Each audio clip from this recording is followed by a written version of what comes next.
시부도 이번 시간에는 제6번째 기우기가 소를 타고 집으로 되돌아가는 그림입니다. 우리 시부도 6번째 그림은 이제 흰 소가 됐고 소 위에 이제 목동이 피리를 불고 있어요. 이 그림으로 이제 표현하고 있는데 사람도 흰 옷을 입었고 소도 흰 색깔이 되죠. 그래서 이제 소를 타는 것은 뭐냐면은 소하고 사람하고가 주객이 이 누가 불의의 경기를 말이죠. 근데 이제 불의지만은 어떻게 불의로 이루어진는가 하면 그림은 따로 그려놨잖아요. 그죠? 이제 이것은 목동이 소를 찾아가는 것을 지금 주객을 나누어서 지금 이야기해 놨기 때문에 소를 뒤떨리는 것이 끝났고 이제 소가 완전히 길들여져 있으니까 소를 타고 소를 집으로 되돌아가는데 소가 집으로 되돌아가는 길을 아는 거죠. 이게 목동이 길을 안내하지 않아도 소가 스스로 갈 수 있는 거예요. 이게 뭐냐면은 정법의 안목을 부족했다는 입장이에요. 그래서 소는 불지견, 본래면목, 정법 안장을 부족한 입장이라. 이 때문에 법신이 되는 거죠. 그래서 진여 법신이 독자적인 안목을 갖추었고 스스로 독립주행해서 집으로 갈 수 있는 거죠. 남의 지시를 받지 않고도 갈 수 있는 입장이 된 거죠. 그것을 지금 말하는데 이제 이걸 불교에서는 주객이 나누어지면은 중생이잖아요. 그죠?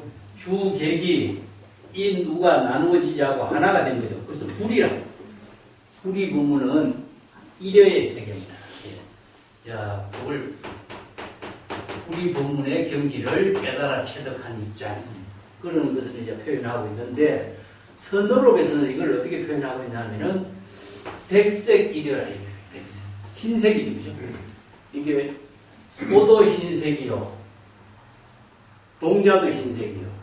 이게 전체가 흰색으로 이루어져가지고 불의의 세계를 색깔로 표현하고 있어요. 그래서 이제 일색이라는 말은 불의의 세계를 표현해요. 1이라고 하는 숫자로 표현하는 것이 일미가 있고 일해가 있고 일여가 있고 전부 다 일색이 있고 전부 다 이것은 불의의 세계를 표현해요. 그래서 불의는 진여의 일심의 지혜를 부족한 입장을 불의고 또 정법의 안목을 부족한 입장을 이제 불의로 표현하고 있습니다. 그래서 중생심의 모든 차별 분별심이 소멸하고 정법의 안목을 부족해서 동자와 소가 여서 나누어서 이제 다툼을 이루어서 소를 찾고 길들였는데 좀 하나가 된 경지니까 소하고 동자하고가 나눠지지 않는 거죠. 그래서 불의의 경지에서 진여일심의 지혜가 이루어진 상태에서 자기 본분사의 묘용을 이루고 있는 거죠. 그걸 이제 표현하고 있는 거고. 자, 이걸 이제 선성들을 어떻게 표현하고 있냐면은, 언만의 성설이다, 이렇게 표현해요. 이제, 동산양계선사. 이 시부도의 사상 체계가 동산양계의 그 본문을 많이 토대로 하고 있는 것이 나타나요. 은하는 무엇이죠? 흰색이죠. 그죠? 은이 흰색이잖아요. 그죠? 그러면은, 눈은 어떻습니까? 눈도 흰색이죠. 이게 흰 쟁반에다가 흰 눈이 가득 쌓여져 있으니까 흰 소가 소 위에 흰 동자가 앉아있는 모습이나 불이죠. 이걸 이제 백색이려 불의의 세계를 언한 성설 이렇게 표현합니다. 흰 쟁반에 눈이 또 다르게 표현하는 방법은 뭐냐면은 백마가 갈대 꽃이 활짝 핀 갈대밭에 들어갔다 이렇게 표현해요. 백마도 흰색이요. 갈대꽃도 뭐죠? 흰색이죠. 근데 선성들의 선시로서 불의의 세계를 이런 선시의 단편 부분을 이렇게 다양하게 제시하고 있어요. 요 그림하고 소를 타고 집으로 되돌아가는 그림. 이게 흰색 길들여진 흰색은 소는 무엇이냐면은 정법의 안목을 부족해서 독자적인 안목을 갖췄기 때문에 이제 목동의 지시를 받지 않고도 또 방편으로서 이렇게 훈련을 시키지 않아도 독자적으로 자신이 안목을 갖췄기 때문에 집으로 가는 길을 가는 거예요. 이것은 이제 독립주행할 수 있는 능력을 갖추게 된 것을 이렇게 표현해요. 그런 그림으로서 이제 동자가 흰 소를 타고 집으로 되돌아가는 표현을 했습니다. 자, 서문을 보고 한번 같이 공부해 봅시다.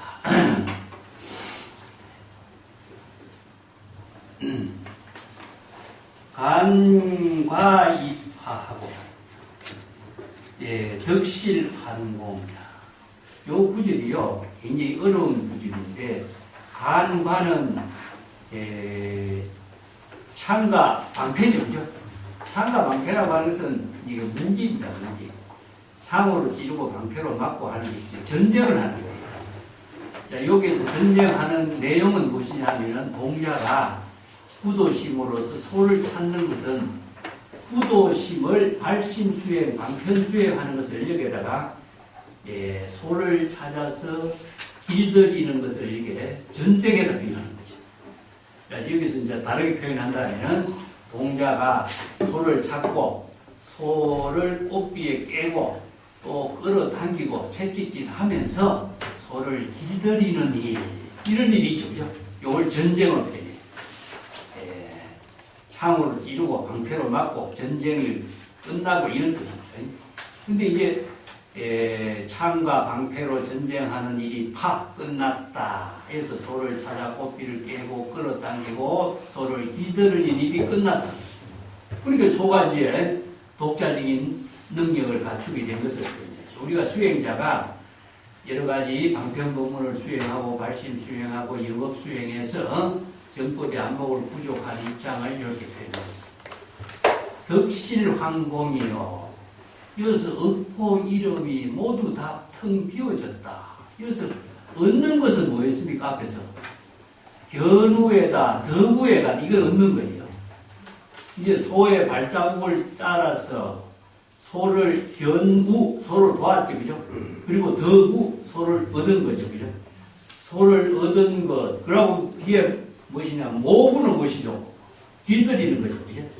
그렇기 때문에 여기서 소를 얻고서 소를 길들이고 하는 일, 여기서 이제 모부가 무엇이냐면 여기서 실이라고 하는 표현인데, 여기에서는 얻고 이름이라는 것은 중생심으로 차별 분별심으로 다투고 하는 대상 경계를 다 비워진 상태이지만, 그래서 동자가 소를 구법행으로서 얻고 이름을 다 비웠다는 것은 무엇이냐면, 이제 소를 얻고서 길들이는 일을 다 비워진 상태다. 이걸 덕실이 다 소멸됐다, 이런 표현입니다. 이걸 잘못 이해하면요, 중생심의 차별심으로 이루어진 모든 것이 다 비워지고 얻은 것이라든가 얻음이 다 소멸되는 걸로 보는 것이 아니라, 여기서는 구도심, 구도심으로서 이루어졌던 모든 일이 여기서 다 비워진 상태입니다. 소를 찾아서 소를 길들이는 일도 여기서는 다 이제 비워졌다. 이걸 덕실이 모두 다 본래의 공으로 되돌아간 상태로 표현해요. 소를 붙잡고 길들이는 일도 모두 다 텅 비워진 상태다. 그 두 구절이 여기서 이제 구도행을 했던 지금까지의 모든 과정을 여기서 두 구절로 정리한 거죠. 참선수행에서 정법의 안목을 부족하고 진정견해를 갖추게 됐을 적에 바로 요사의 법문가 되죠. 1대4 인연이 모두 다 끝났게 된 거죠. 이걸 우리가 선생들은 그렇게 법문하는데, 시부도에서는 동자가 소를 길들이고 찾고 길들이는 그 후보행을 가지고 여기서 두 구절로 정리한 겁니다. 창초자지 총가하고 치 동하지 야제라. 그래서 초자는 무엇이냐면 나무꾼이죠. 그래서 나무꾼인데, 나무꾼은 이제 중국에서 응거도인을 두 가지로 표현해요. 하나는 나무꾼하고 하나는 뭐죠? 업으로 표현합니다. 이게 삶을 사는데 현실 생활 속에서 지혜로운 삶을 본분사로 사는 삶을 나무꾼, 업 이렇게 표현한 거죠. 그래서 이제 보통 그 왕유의 시에 보면은 길을 가다가 나무꾼을 만나면은 환담을 해. 근데 둘이 이심전심으로서 뜻이 기합된 출생안의 지혜의 법문으로서 환담을 하니까 지연관계가 되어버린 거죠. 지연관계가 되니까 그 도담에 빠져서 집으로 되돌아가는 일도 잊어버렸다. 이런 시를 쓰고 있어요. 그래서 이제 여기에 그냥 나무꾼이 아니라 도를 깨달아 체득해서 지금 여기 나무를 떼서 자기 삶을 사는 도인이라는 뜻입니다. 그러면 고기 업은 뭡니까? 고기 잡는 사람이 일이죠. 고기를 잡으면서 자기 법무사 일을 하는 도인. 그래서 이제 두 가지로 표현해요. 그 중국인들이 뭡니까? 병상심이 도다. 이것을 구체적으로 도인의 삶을 살고 있는 대표적인 인물이 나무꾼 어부예요. 여기도 마찬가지입니다. 자, 나무꾼이 촌 노래를 부릅니다. 이게 뭐죠? 시골 노래라는 것이 뭐죠? 바로 민호. 노래를 부르는 것이 뭐죠? 바로 자기 삶의 환희심이 그대로 변신극경이 다 소멸된 경지에서 노래가 나와. 선생들도 낙도가를 부르죠. 이건 낙도가를 다르게 표현해. 도를 깨달아 체득해서 저절로 나오는 소리가 법비 선멸의 법락으로 나오는 노래가 낙도가잖아요. 이것도 나무꾼이 노래를 부르고 자기 본분사의 삶을 유의하고 있고 이런 뜻이죠. 시 아동지 아직은 어린아이는 어린아이대로 불필이를 불면서 놀고 있다. 이게 어린아이가 자기의 놀이에 유의상면 빠진 상태죠. 그렇기 때문에 대상을 두고 있는 것이 아니라 지금 여기 자기 본분사의 삶에 완전 몰입되어 있는 것이 뭐냐? 삼명의 경지다. 자, 여기서 소하고 동자하고가 일색이죠. 불이가 된 거죠.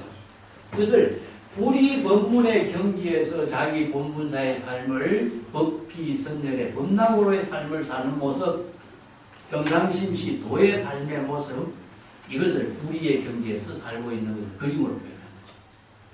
여기서 이제 초자, 그리고 어린아이의 천진성 그 자체는 놀이에 빠지기 때문에 다른 게 관심이 없잖아요. 여기 완전히 몰입한 것을 바로 어린아이가 불필이를 불고 노는 것, 이걸 이제 유의상대야. 이게 불의법문의 삶을 사는 것을 중국 사람들은 현실성으로 제시하고 있는 것이 바로 생활의 종교잖아요. 그죠? 그래서 현실 생활을 떠나서 도를 이루는 것이 아니라 현실 생활 그 자체가 도로 이루어진 세계를 이렇게 표현하고 있습니다. 자, 신행 무상이요. 몫이 운노라. 몸은, 동자의 몸은 소 위에 올라타서 옆으로 막 들어누인 상태라. 이게 소하고 동자의 몸하고 완전히 하나가 되어가지고 불이 일체가 된 것을 말해줘. 이건 뭐냐면은 동자가 소를 찾았지만 소가 지금 대상이 아니라 소와 동자가 하나가 된 경지. 그것을 그렇기 때문에 동자가 소를 타고서 불필이를 불고 있는 모습을 이렇게 표현해요. 그러면서 눈은 어디를 봅니까? 저 멀리 창공을 바라보고 있다. 운소라고 하는 것은 이제 구름이 가득한 멀 하늘. 이게 하늘 소자입니다. 거기 구름에 가득 찬 하늘을 멀리 바라보고 있는 것이니까 뭐지? 바로 대상이 없어요. 법계와 하나 된 경지의 삶을 살고 있는 것이다. 이게 무신무사의 경지야. 동자, 여기서 소를 탄 동자가 소를 찾으려고 하는 구법행위 모두 끝났기 때문에 지금 여기에서 한가하게, 무심하게 소의 등을 타고 피리를 불고 자기 본분사의 유의 삶을 살고 있는 모습이다. 그 유의 삶의 노래를 살고 있는 것은 이제 그 나무꾼이 노래를 부르고 아동이 불피리를 불고 여기에 동자가 소의 등에 타서 피리를 불면서 놀고 있는 것, 법피 선열의 법락을 그대로 표현하고 있어요. 여기서는 구도행으로서 이루어지는 일이 끝난 상태를 이렇게 이제 말하고 있거든요. 그렇기 때문에 소가 꼽기가 없이 자기 지시를 받지 않고 자기 스스로 집으로 가는 길을 뭐라고 하냐면은 독보행이에요. 독보행.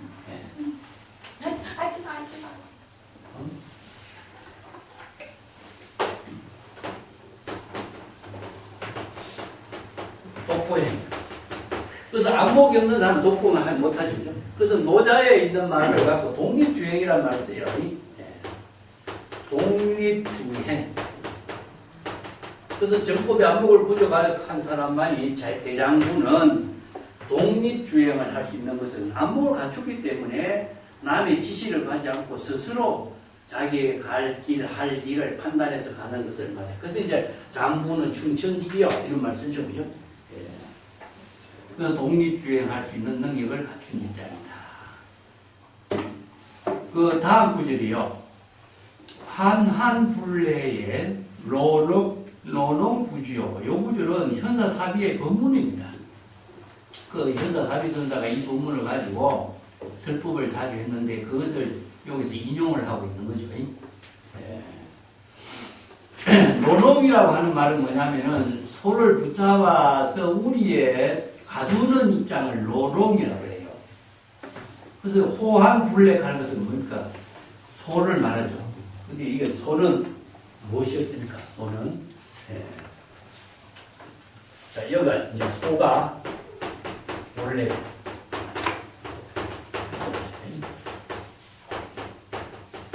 자 요걸 다르게 한다면은 진여법식이 되죠. 진여법식이 독자적인 안목을 부족한 입장이니까 소를 상징화시킨 거니까. 근데 소를 여기서 부른다라고 하는 것은 동자가 지금까지는 소를 찾아 나섰죠. 소를 찾아서 소를 길들이는 소가 아니에요. 우리가 본래 면목을 다 부족하고 있지만은 중생심의 번뇌 망념에 전부 다 오염돼가지고 자신의 본래 면목이 진여법신의 지혜로서 실행하지 못하고 살고 있기 때문에 자 이게 번뇌 망념을 소멸을 하고 비우고 본래 면목이 지혜가 이루어지도록 우리가 구도행, 구법행을 했잖아요. 그죠? 이게 이제 정법의 안목을 부족함으로 해서 발심수행, 영업수행, 방편수행을 할 수 있는 능력을 갖추니까 진정견해를 인재 입장을 이해해야 한다면 진정견해를 부족한 거죠. 정법의 안목을 부족한 거예요. 그래서 진정견해를 부족하면은 도를 이루고자 하는 후법행으로서의 모든 안목이 갖춰져 있죠. 그게 요사의 본부가 돼요. 요사의 본부. 요사라고 하는 것은 구도, 일대사, 생사대사의 일을 후법행으로 하는 일을 끝내버린 본부가 되는 거예요. 방거사가 이렇게 돼요. 그래서 이제 인재선사가 진정견해 정법의 안목을 부족하게 되면은 생사대사를 해결하려고 수행하는 모든 후법행의 일은 끝난다. 이렇게 돼요. 자, 여기서 원래 면목을 깨달아 체득했기 때문에 생사대사의 후법행이 되어서 정법의 안목이 갖추진 거죠. 그래서 이제 자기가 독자적으로 자기가 지금 여기 해야 할 일, 본래의 집으로 되도록 하는 길을 스스로 아는 거죠. 알기 때문에 이것은 뭐냐? 우리가 망념이 일어나면 망념을 자각하는 것이 아는 것이고 또 일체 개공, 일체 제법의 식상을 여실하게 알기 때문에 언설상, 명칭, 대상 경계가 하나와 같다는 사실을 알기 때문에 그 대상 경계를 스스로 소멸시키고 대상 경계에 집착하지 않는 능력을 갖게 된 거죠. 그러니까 스스로가 안목을 갖추어서 독자적인 길을 가는 거예요. 그렇기 때문에 이게 소를 불러도 얼굴을 고개를 돌리지 않는다. 저 지금까지 자기를 부르면은 얼굴을 돌리고 왜 불렀는가 쳐다보고 했는데 이제는 불러도 대답도 안 하고 고개도 안 돌리게 이게 누구의 이름과 명상에 내가 끄달리지 않는다. 무명무상 일체의 정지가 된다. 이게 법성이 부족되니까, 안목이 부족되니까, 일체의 언설상, 명자상, 심년상이 소멸된 입장이니까, 독자적으로 지금 여기 자기 본분사를 독보행을 할 수 있잖아요. 그러니까 누구의 소리나 대상 경계에 걸리지 않는 거라. 그게 뭐냐, 소리에 걸리지 않는 것처럼, 이까지, 그죠? 걸리지 않는 거예요. 독자적으로 지금 여기 자기 본분사 일을 하기 때문에, 언설상, 명자상, 심연상, 누구의 명상에 걸리지 않는 경지의 삶을 살게 된 것을 현사선상에게 누가 불러도 고개도 돌리지 않고 독보행을 할 수 있는 사람이 되라 이 말이에요. 그러니까 이게 소를 불러도 소가 은설상 대상경계에 걸리는 그런 경지가 아닌 거예요. 그것을 지금 표현한 것이고 로농부지요. 이것은 소가 살 수 있는 마구간을 잘 마련해서 소가 여기에 살도록 했지만 거기에 머물러 산다면 대상경계에 집착하잖아요. 이게 아무리 좋은 마구간, 좋은 호텔을 제공해주어도 거기에 안주하지 않는다. 무주의 경지의 삶을 사는 거야. 그래서 열애는 뭡니까? 가고 오고 무소 종례요 영무소라. 가고 오는 대상이 없어. 대상 경계에 걸리면은 열애가 아니라. 이도 소가 마구간이라고 하는 것이 아무리 좋은 공간이라고 설정하더라도 그렇게 머물러 버린다는 어떻게 되죠? 대상 경계에 되죠. 이 때문에 병법의 안목을 부족한 진여부신 소는 불러도 명상에 걸리지 않고 아무리 좋은 시절에 환경을 제공해줘도 그 대상 경계에 속박되지 않는 이 무주의 삶을 사는 경계가 되었다. 이겁니다. 자, 여기 이제 바로 안목을 갖춘 소가 벌써 본래의 집으로 되돌아갈 수 있는 능력을 갖추게 됐다. 그런 내용입니다. 이 서문이요. 그 6번째 기후기가의 그 내용을 전체적으로 다 종합적으로 지금 해설해 주고 있습니다.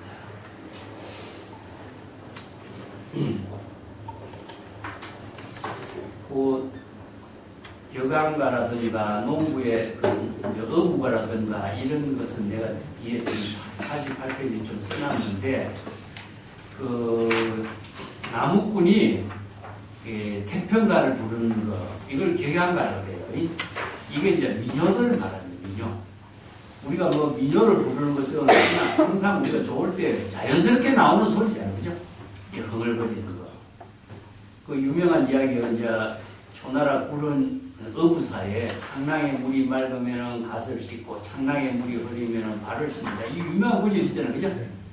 근데 이 말에 대해서 공자가 이 노래 뜻이 무엇입니까? 제자들 질문하니까 공자는 자치지라 말씀이에요. 자치지.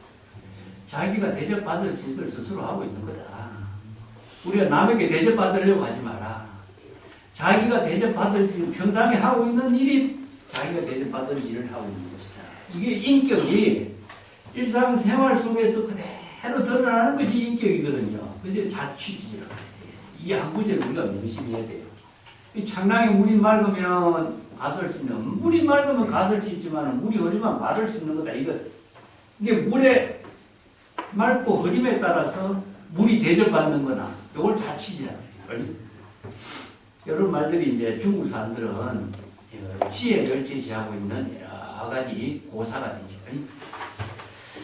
그 노농이란 말은 원래 뭐 뿌리에 가두다 이런 용어이기도 한데 소를 우리의 마구간을 마련해서 살 수 있도록 한다. 그런데 공간을 제시해 주는 것 하나의 대상 경계에 속박되는 거잖아요.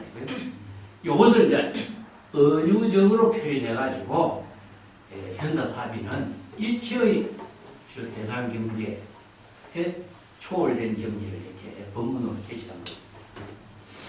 자, 그 뒷장 과감에 개송을 한번 볼게요. 기후 이리에 욕한가요. 소를 타고 일이라고 하는 것은 여기저기 끌고 다닌다 이런 말입니다. 소를 여기저기 끌고 다닌다 그런 뜻인데 여기서는 이제 소를 타고 끌고 다니는 것이 아니라 그냥 소가 가는 대로 이런 말이에요. 여기서 욕한가 본래의 집으로 되돌아가리. 여기서 가려고 한다는 욕망이 아니라 이제 소를 타니까 본래의 집으로 되돌아가는 입장이 되었다. 강적성성에 송만하라. 이 강적이라는 것은 오랑캐 피리입니다. 원래 이제 오랑캐들이 그 피리를 중국 사람들이 많이 젖대 이런 그 악기가 중국에도 많이 도입되어 있던 것 같아요. 오랑캐들의 피리 소리도 은은하게 울리지만 벌써 그 피리 소리도 저녁 노을에 이렇게 함께 실려간다. 이게 만하는 전형 노을이거든요. 이건 뭡니까? 바로 시절 인연하고 소리하고 함께 모든 것이 이게 시절 인연과 함께 소멸돼가는 거죠. 시절 인연의 일로서 있는 경지를 이룬 모습이에요. 그러니까 본래 면목의 경지를 깨달아 체득하는 일이나 소를 타고 집으로 되도록 하는 일이나 오랑캐 소리가 은은하게 들리는 피리 소리도 여기 전형 노을과 함께 시절 인연과 함께 이루어지는 자. 이게 수행도 마찬가지예요. 모든 수행은 시절 인연 가운데 이루어지고 있는 거잖아요. 시절 인연을 떠나서 수행은 이루어지지 따로 있는 건 아니잖아요. 이것은 이제 그 배경으로 이렇게 제시하고 있다. 일박일치의 무한이 한 박자 한 곡조. 이 박은 두드리는 거죠. 치는 것이요. 바로 이제 부르는 것. 그래서 한 박자 한 곡조가 무한의 뜻을 다 내포하고 있다. 자, 이게 일심의 지혜가 이루어지는 것을 여기다 노래다 필요해요. 예. 뭐 격앙가라든가 환양가라든가 낙도가라든가 이게 법피 선열의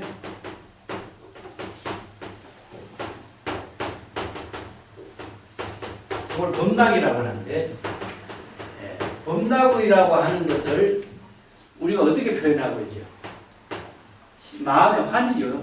이게 사람이 환희심이 났을 적에 보면 낙도가 나와. 낙도가 노래가 나오는 거죠. 낙도가. 요거 이제 세간 사람들은 즐겁고 편안하면 뭐냐면은 유행가가 나온다든가 흥얼거리는 민요가 나온다든가 어린애들이 피리를 불면서 그냥 노는 거라든가 이게 뭐냐면 음악과 연결돼 있잖아요. 그 음악이 그냥 음악이 될 수 있느냐? 그 음악은 뭐가 있어요? 악보가 있어야 되죠.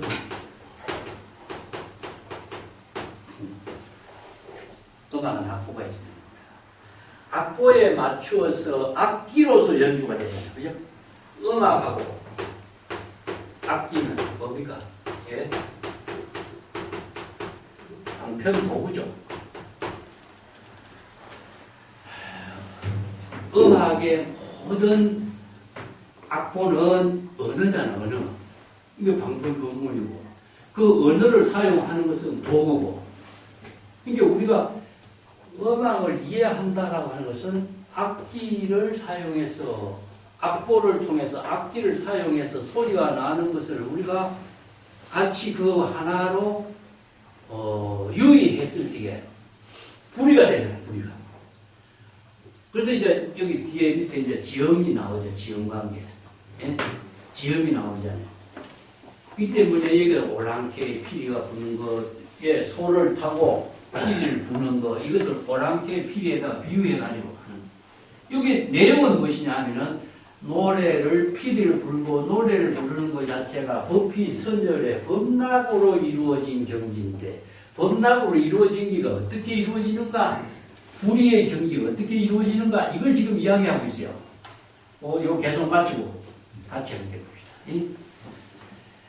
예, 그래서 무한의 뜻이다 하는 것은 무한의 뜻이라는 것은 이건 법계에 두루하기 때문에 무진장한 법피 선열의 범락으로 이루어지기 때문에 이것을 무량, 무변, 무한 이거 설정할 수 없잖아요.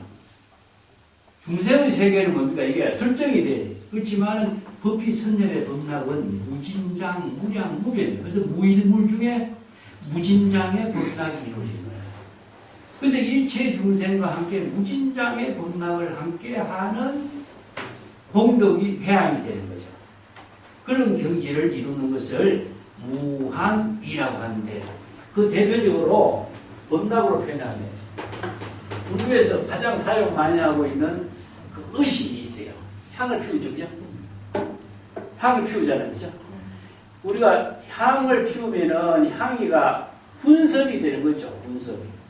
그래서 훈섭적인 사고가 사실 이건 중국적입니다. 중국적. 근데 인도의 향이라고 하는 것은 뭡니까? 바로 인도에도 향이 굉장히 많죠, 그죠? 예. 보통 인도에 향 같으면은 장례식 같은데 이런 데 많이 쓰잖아요. 불교의 의식에서 많이 사용하는 향은 무엇이냐? 바로 범락의 경지를 이루게 하는데 의식에 사용하고 있죠. 불교에서. 그 다음에 소리는 뭡니까? 연불입니다, 연불. 그래서 불교 의식에서 가장 많이 사용하는 것이 향공양을 올리는 것이고, 연불. 연불이라는 것은 뭐죠? 전부 다 칭명연불이고요. 경을 읽는 것, 이게 전부 다 소리입니다. 이게.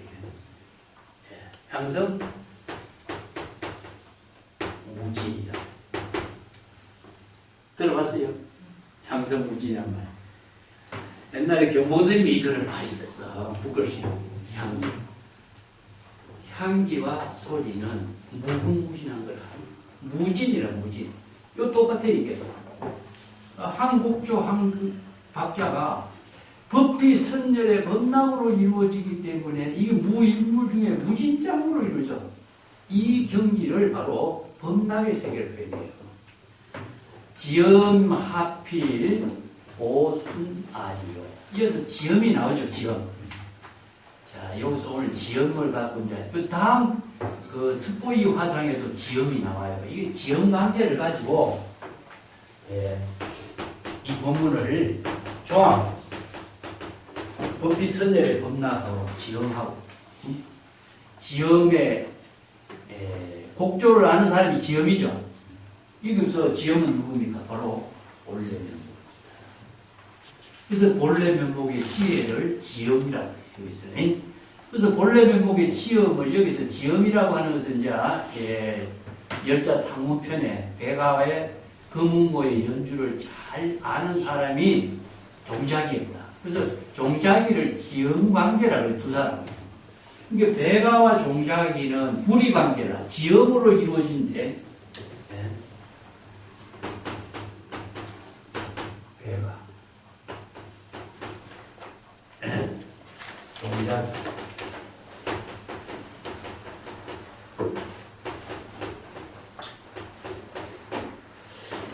지엄으로 이루어진데 지엄의 내용은 무엇이죠? 백아가 금운고를 연주하는 거잖아요. 그죠? 금운고는 무엇이냐? 음악을 연주하는 거죠. 그죠? 자, 이 관계를 이루어요. 백아가 음악을 금운고로 연주하는 것을 종자기가 듣고서 그 음을 아는 관계죠. 그죠? 자, 이런 관계 속에서 지엄이 이루어지는 거죠. 아까 얘기했지만 우리가 음악을 아는 것은 음악의 악보를 악기로 연주해서 반편 도구라는 악기를 연주해서 음악을 알게 되는 것이지. 음악을 우리가 악보에 맞추어서 연주하지 않으면은 누가 음악을 이해하겠어요? 그 악보라고 하는 것은 뭡니까? 바로 음이라는 겁니다. 근데 똑같은 음악을 연주할 수 있게 하는 힘이 무엇이냐? 악보잖아, 악보. 악보가 없으면은 악기로 악보에 맞춰서 연주를 해야 이 노래는 어떤 노래다 하는 것을 알잖아. 근데 악기로 지 맘대로 연주한다고 그게 음악이라고 할 수 없잖아. 이와 마찬가지로 자, 여기서 법락을 이룬다라고 하는 것은 무엇이냐? 불교에서 우리가 이심전심이라는 말 많이 쓰죠. 이 지엄을 이렇게 보시죠. 이심전심이다. 왜 이심전심의 법락이 이루어지도록 할까? 그 이심전심의 관계가 어떻게 이루어집니까? 이거와 마찬가지입니다. 자, 중생의 언어를 많이 사용한다고 해서 이거는 차별 분별의 언어를 갖고 감정적인 언어를 갖고 이심전심이라고 이야기 안 하잖아. 그러면 여기에서 심은 뭐가 있어야 되죠? 법이. 방편 부분이 됩니다. 이 법이 무엇이냐? 출세간의 지혜를 방편 부분으로 제시한다는. 그래서 불교가 법을 깨달은 마음을 스승과 제자가 똑같이 법을 깨달았을 적에 이심전심이 되죠. 이 법은 무엇이냐? 바로 출세간의 방편법문이다. 세간의 언어를 갖고 이심전심이라고 하네. 스승이 어떻게 제자를 인가하겠어요? 이심전심으로 어떻게 법을 전하겠어요? 법을 전하는 것은 마음으로 전하는 것인데, 마음으로 전할 수 있는 것은 무엇이냐면은 출세간의 방편법문이죠. 출세간의 방편법문이 출세간의 지혜를 줘. 그래서 선생들이 선문답을 하잖아요. 선문답을 했을 적에 선문답의 내용이 무엇이에요? 출세간의 방편법문이죠. 이게 스승이 정법의 안목을 구족해서 출세간의 방편법문을 선문답으로 제시하고, 제자가 출세간의 방편법문을 선문답으로 대화를 나눌 적에 출세간의 지혜로서 열애의 마음이 하나가 되죠. 그리고 재불열애의 법신과 재불열애의 법신, 이것이 불이가 되는 것일 때 이심전심이 되죠. 이게 바로 지연관계입니다. 자, 여기서 동자하고 소하고 불이 관계가 됐죠. 지연은 배가와 종자기가 노래를 통해서 지연관계가 되면 불이 관계가 돼요. 스승과 제자가 출세간의 방편법문을 통해서 이심전심으로 불이 관계가 되죠. 이게 바로 지연관계. 그래서 여기다 일부러 여기에 개송에다 지음이란 말을 쓰는 이유가, 이심전심이란 말 쓸 필요 없어. 지음이란 말이나 이심전심이란 말은 똑같기 때문에. 그래서 이 관계 속에서 이루어지는 것이 법이라는 겁니다. 법. 마음을, 중생심의 마음이 불이가 될 수는 없어. 출세간의 지혜의 방편법문을 통해서 불이가 됩니다. 그게 지음관계가 됩니다.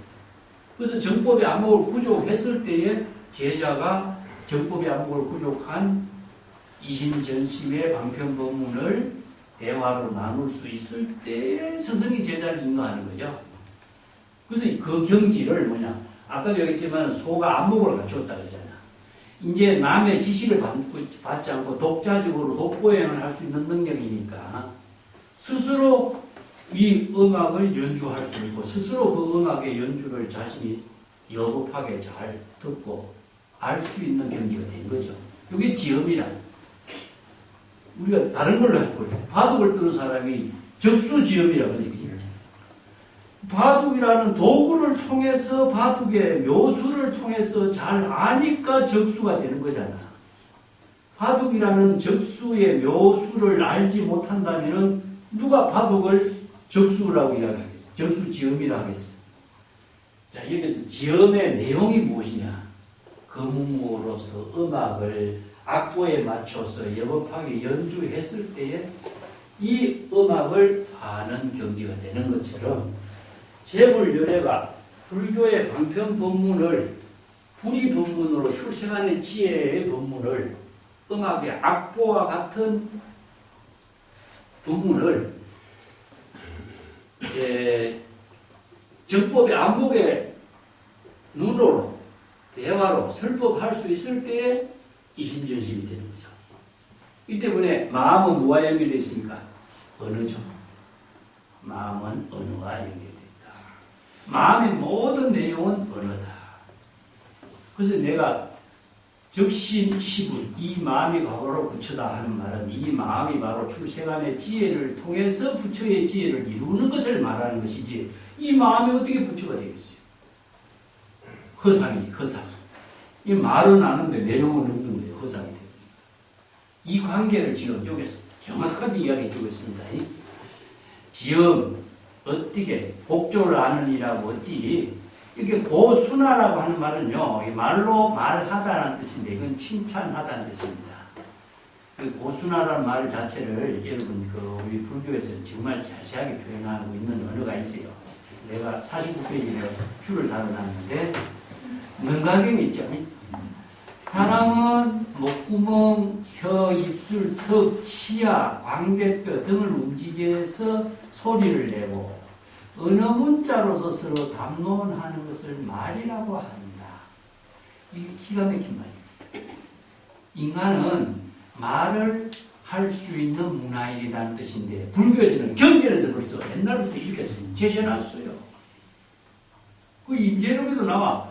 배꼽의 기의 단전을 통해서 공기를 주입해가지고 불려가지고 아래 위에 이빨을 통해서 마주치면서 소리를 내면 언어로서 표현된다. 인제력에도 나와. 말이라고 하는 것 자체는 온 몸으로 온 마음으로서 말과 하나가 되는 거예요. 여기 음악도 마찬가지잖아요. 온 몸과 마음이 악보와 악기를 사용해서 음악을 연주해내는 것처럼 말도 마찬가지라. 근데 이 내 마음 작용이 그대로 언어이다라는 것을 말합니다.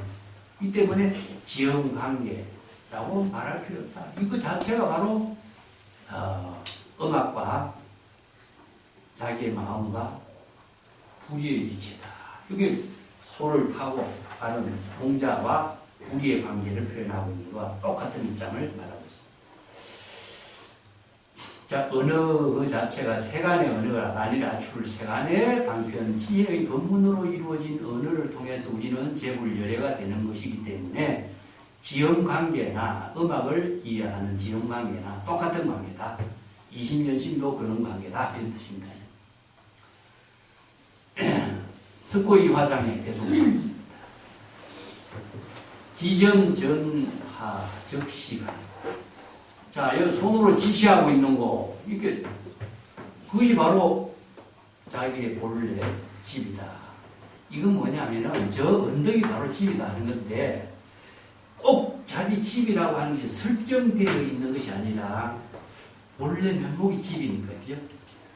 지금 여기 자기 본분사에 일을 하는 그곳이 집인 거죠. 우리가 공간의 집을 이야기하는 거 아니잖아요, 여기서. 우리가 상징으로 집을 공간적인 집으로 제시했지만은 본래의 집으로 되돌아간다는 것은 본래의 공간으로 되돌아가는 건 아니잖아요. 본래 면목이 지혜로 작용하는 경지로 되돌아가는 거예요. 그렇기 때문에 지금 여기서 자기 본분사의 일을 하는 곳이 바로 자기 집인 거예요. 이걸 글자대로 이해하면 공간적인 집으로 이해하면 이건 또 대상 경계에 집착되는 거죠. 지금 여기 자기 본분사의 일을 하는 진여일심의 지혜가 바로 자기 집이라는 거예요. 네? 그래서 집이라고 하는 말 자체를 열애가 이런 말 쓰죠.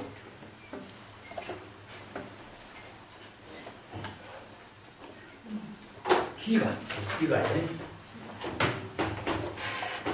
원래 우리가 시부도 맨 처음에 개조해서 찾아야 할 수도 없고 되돌아가야 할 근본 집도 없는데 어디로 찾으려고 하냐 이런 말이 나왔잖아요.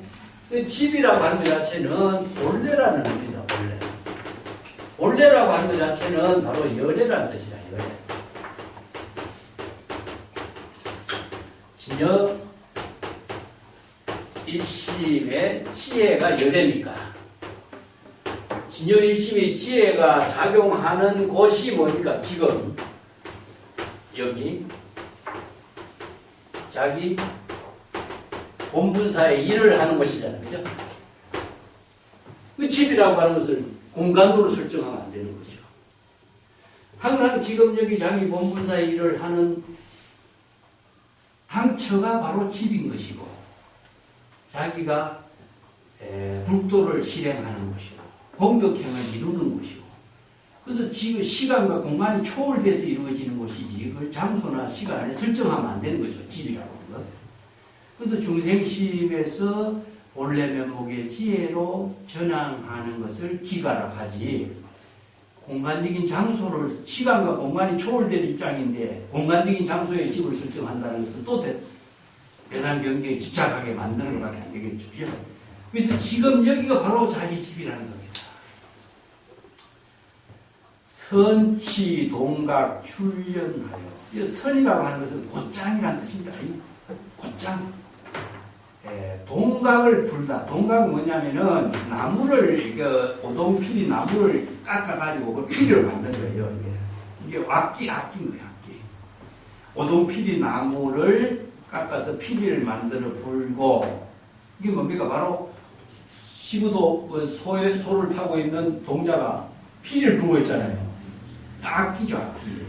이게 범락에 이루은 법비 선자리에 범락을 이룬 노래를 부르는 악기를 갖고 연주하는 그 곧 바로 지금 여기에서 이 말이죠. 바른 데가 아니라 지금 여기에서 자기 집이라고 하는 것이 지금 여기니까 노래를 부르고 출연하여 그 자기 자신의 그 실상을 여기서 뭐 안개라든가 석양이라든가 이런 말을 하는데 전혀 안개 속에 그대로 나타냅니다.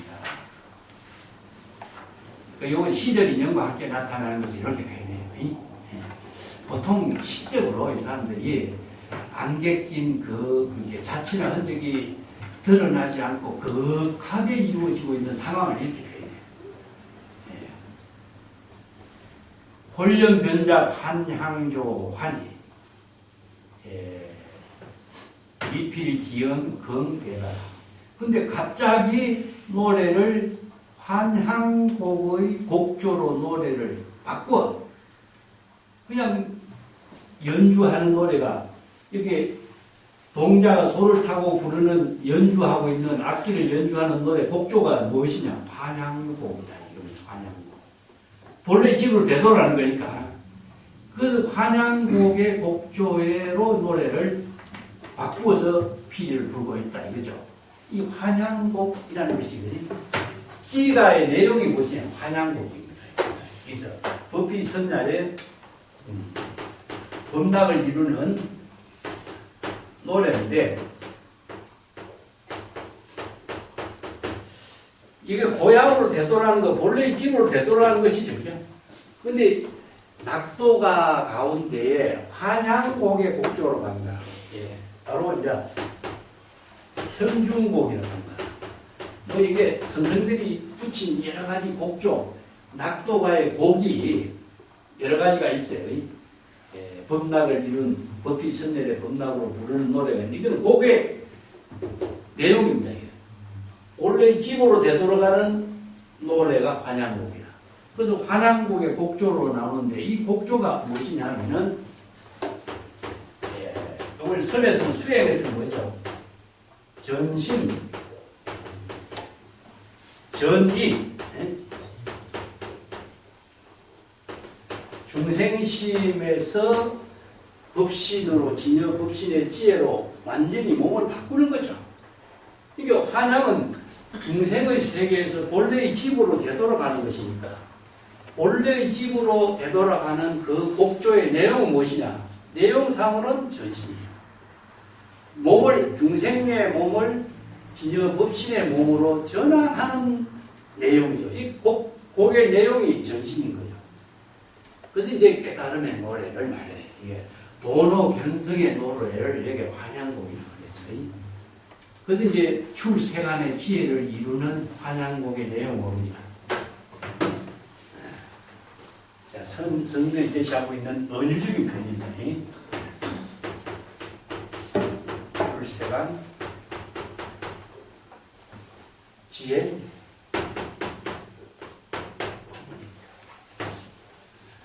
세간 중생심으로 살고 있는 중생 세간의 모든 언어를 출세간의 언어로 바꾸는 거죠. 거기서 이제 연애가 되는 거죠. 그래서 우리가 마음을 바꾼다라고 하는 것은 마음을 바꾸는 것이 아니라 언어를 바꾸는 거예요. 언어를. 중생이 사용하는 언어를 바꾸는 출생안의 방편 법문의 지혜 불이 법문의 언어로 바꿀 때 우리가 마음을 바꾸는 거예요. 여기에서 몸을 바꾸는 것도 마찬가지죠. 중생의 몸은 차별의 언어를 사용하는 몸이지만은 세물 열의 법신의 몸은 출생안의 방편 지혜의 언어를 사용하는 몸이거든요. 그래서 몸과 마음을 바꾼다라고 하는 것은 궁극적으로 음악의 곡조를 어떤 악기로 연주하느냐, 곡조를 음악으로 바꾸는 것처럼 언어를 바꾸는 겁니다. 그래서 중생심의 언어를 출세간의 언어로. 자, 곡조의 악보를 바꾸는 것처럼 바꾸는 거죠. 근데 여기가 본연이 환향으로 곡조를 바꾸어서 노래를 부르는, 피리를 부르는 겁니다. 여기 이제 이 한마디 개송이 정말 아주 많은 뜻을 포용하고 지금 얽고 있어요. 미필, 지연, 경, 배가. 그런데 이 배가가 종자기가 지연관계라고 이렇게 하고 있지만은 지연관계인 배가와 종자기도 이 환양곡의 곡조를 제대로 알 수 없다. 이렇게 표현했어요. 왜 그럴까요? 지연관계를 알고 있는 음악의 지연관계로 유명한 그 배가와 종자기, 이 지연관계인 사람도 환양곡의 곡은 할 수가 없어. 왜 그럴까? 자, 배가와 종자기는 세간의 음악이야. 세간의 음악. 세간의 음악으로서 연주를 했지만 환양곡은 출세간의 음악이에요. 그러면 세간의 음악으로 아무리 잘한다고 해도 출세간의 음악은 이 사람들은 모르는 거예요. 이렇게 표현하는 거죠. 그래서 세간의 음악과 출세간의 음악, 법비 선열의 범락을 이루는 범락의 음악은 출세간의 언어로 이루어진다. 배가와 종자기는 세간의 언어로서 이루어진 음악을 잘 아는 지음관계입니다. 출세간의 음악은 이해할 수가 없다. 그래서 지음이란 말을 가지고 아주 멋있게 이 개성을 두 개 다 연결시켜놨어. 그래서 내가 이심전심의 내용이 무엇인가 같이 이해합니다. 이심전심의 내용은 출세간의 방편 법문의 언어입니다. 그래서 스승이 제자를 인가할 수 있는 것도 정법의 안목을 부족해서 세간의 언어로서 인가를 하는 것이 아니라 출세간의 방편 법문의 지혜로서 설법할 수 있는 능력을 갖춘 것을 인가해 주는 거죠. 그래서 설법도 하지 못한 사람을 누가 인가해요? 안목을 갖추고 방편의 지혜로 출세간의 방편 부분으로 설법하는 제자를 인가하는 것을 바로 이심전심 전법 일심식을 일심의 법을 전했다 이렇게 표현하는 거죠.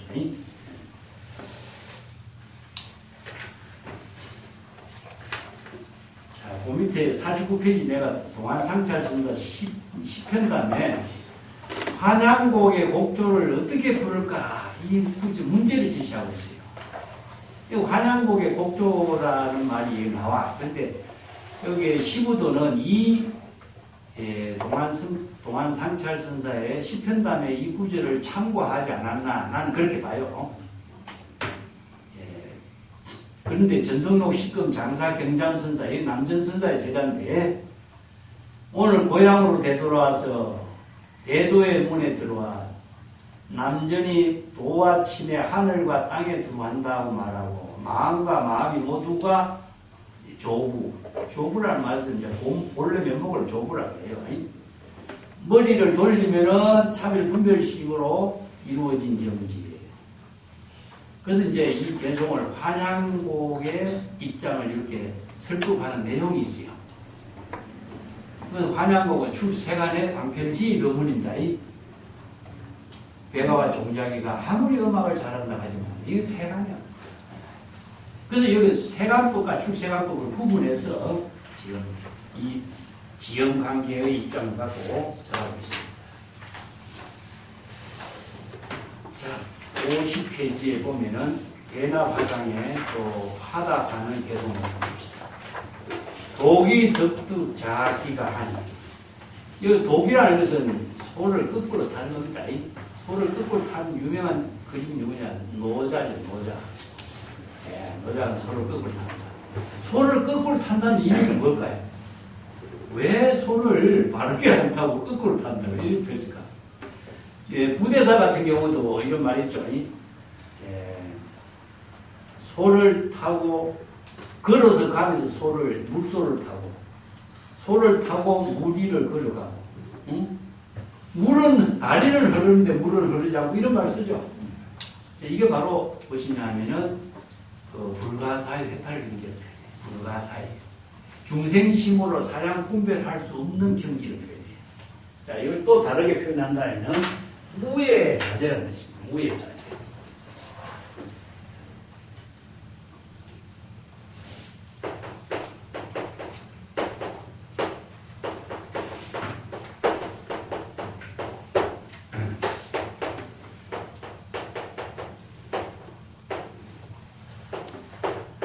무예자재한 경지. 요걸 이제 무예자재를 경전에서 불가사의 해탈 경지라. 일체의 어떤 상식을 초월해갖고 비상식적이지만은 일체의 언어 문자의 대상 경계를 구애받지 않고 불가사의 중생심의 모든 사량 분별이 다 초월된 거지. 그래서 불가사의 해탈 경계를 이렇게 되네요.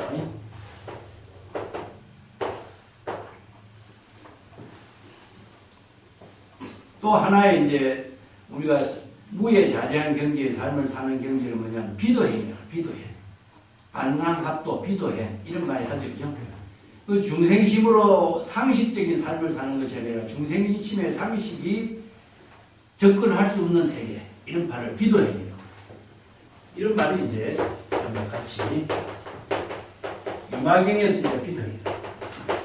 국도를 수행하는 사람은 비도행을 해야 된다. 이런 말을 쓰죠. 그죠? 예, 중생심의 상식을 초월한 경지에서 실행하는 것이다. 이런 표현이 비도행이에요. 이걸 이제 불가사의 해탈의 경계라고 하고, 또 비도행이라고 하고, 또 중생심의 언어를 초월한 경지를 비사량의 경지, 이렇게 여러 용어들이 이제 전부 다 났습니다. 비사량치. 신신명이 나오죠. 정신난치고, 비사량치는 중생심으로 사량 분별할 수 없는 이렇게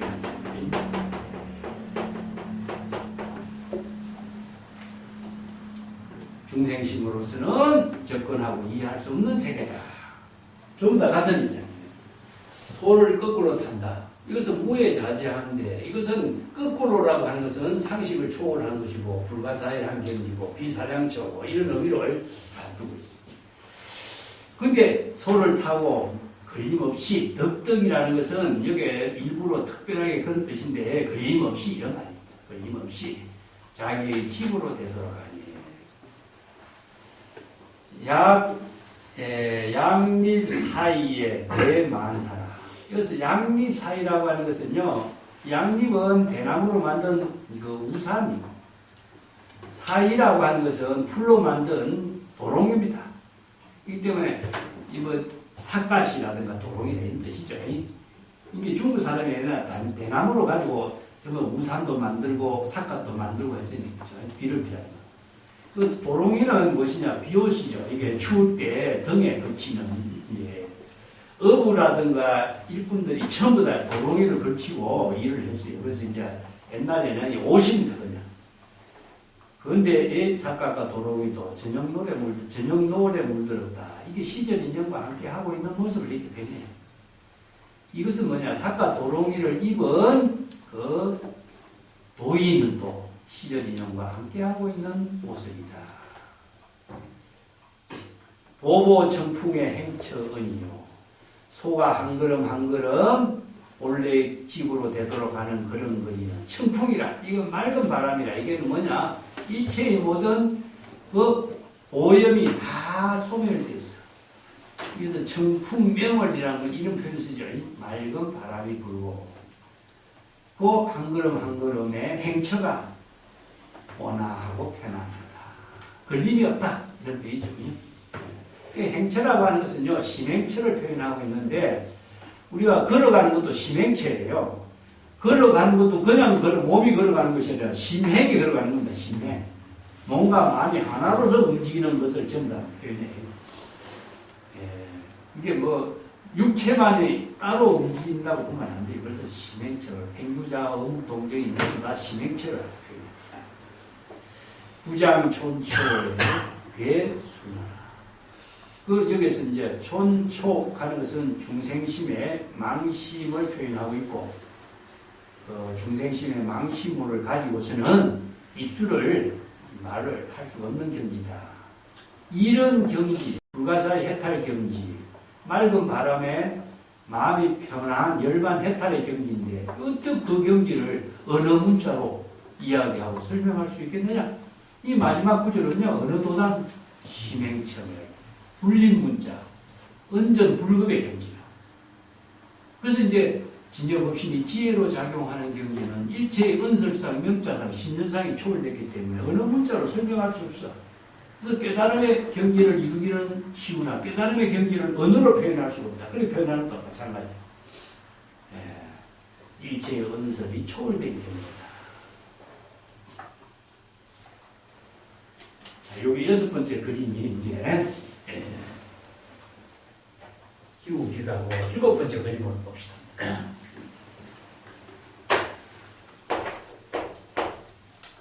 일곱 번째 그림 마무존인이죠.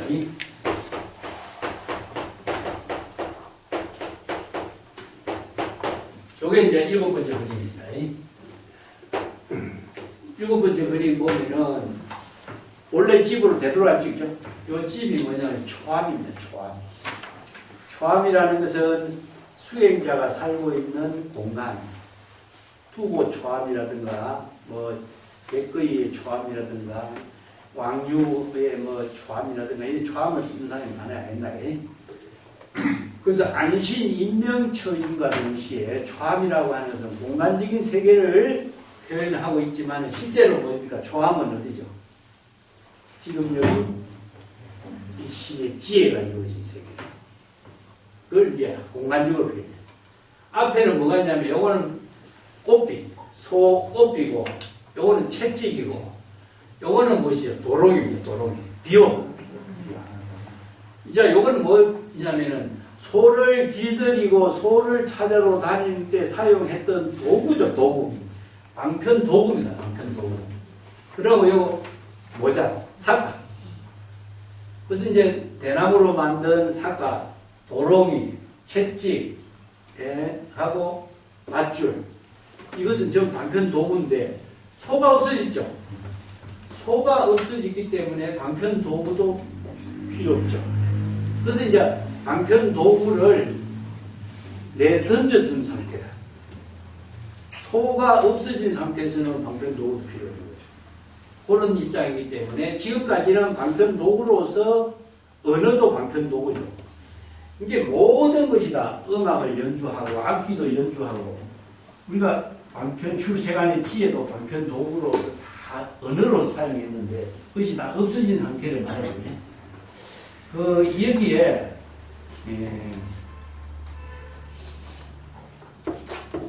마우존인의 그 내용으로서 우리가 먼저 주목해야 될 것이 동산양계 선사의 그 오도송 지난번에 봤죠? 56페이지입니다.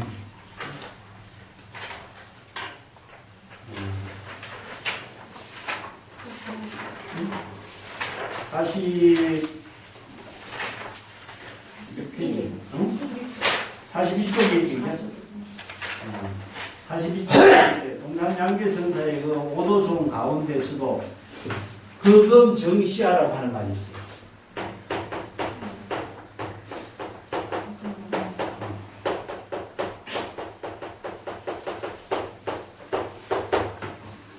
그는 바로 지금 나라 그랬죠? 여기서 그는 뭐죠? 소죠. 본래 면목의 소는 바로 지금 나다. 근데 자, 이건 일단 좀 빼고 여기서 지금 소가 없어지죠, 그죠? 그는 바로 나 하나가 됐죠, 그죠?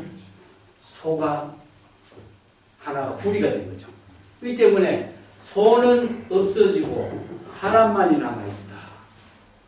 근데 그 본래 면목의 지혜가 나와 나의 본래 면목의 지혜로서 하나로 이루어진 상태 이렇게 표현해요. 그래서 동산양계선사의 오도송하고 이것이 아주 밀접한 관계로 이루어져 있습니다.